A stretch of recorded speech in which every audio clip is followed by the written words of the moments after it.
So, what a morning here in Blue Jays land. More information has been released on this ORELVIS Martinez suspension. Of course, get up this morning only to find out from Jeff Passan of ESPN that Toronto Blue Jays #2 prospect in their system, ORELVIS Martinez, was busted for PEDs, facing an 80-game suspension that he has accepted. So he is no longer with the Jays and he is serving this suspension.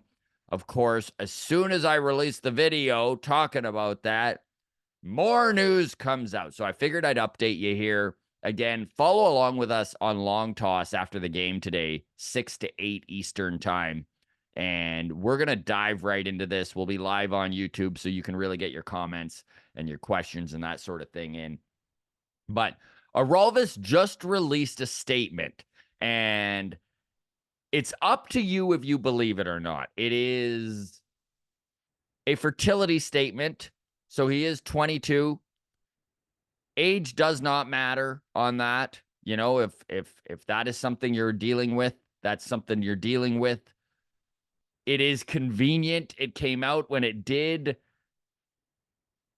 Believe him if you want to believe him. Don't believe him if you don't want to believe him. I'm actually really curious on what the public opinion is going to be on this, but this just was released. So this is his statement here. Okay. ORELVIS says, for the past 2 years, I've been trying to start a family with my girlfriend.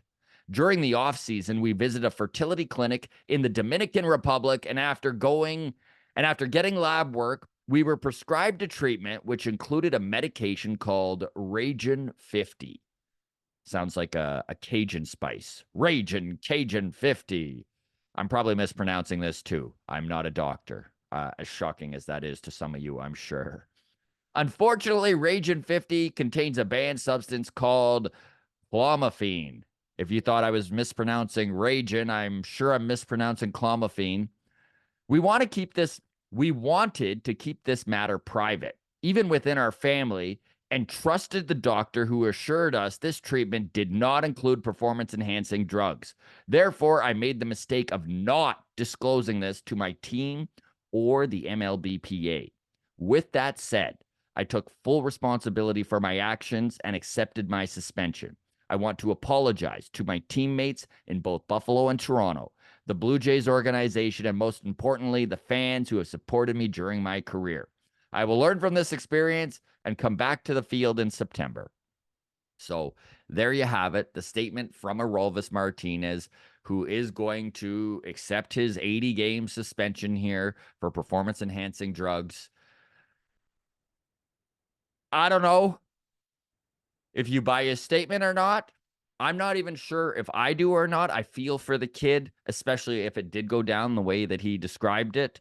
I think baseball fans, when it comes to cheating, we've been beaten so hard over the last couple decades that it's tough when something like this comes out to give the benefit of the doubt. I'd love to just say the poor kid, he just inexperienced and didn't know better. And honestly, that's probably the most likely scenario. It probably went down exactly like he did.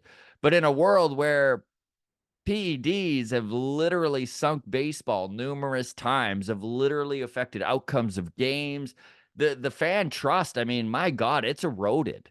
So how did this actually play out? We'll probably never actually know.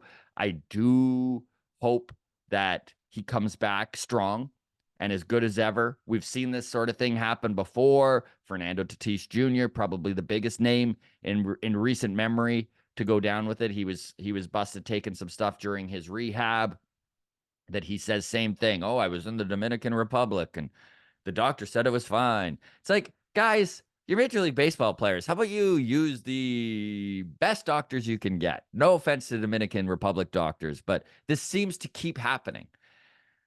Anyways, it's going to be interesting to see how this affects his value. This is going to be interesting to see how he mentally comes back from this, because this is a big one, right? Especially if it played out the way he does, and then he's just going to beat himself up for being an idiot, which, you know, kind of is. 22, though. We've all done stupid shit when we were 22. I hope for the Blue Jays' sake that he comes back strong.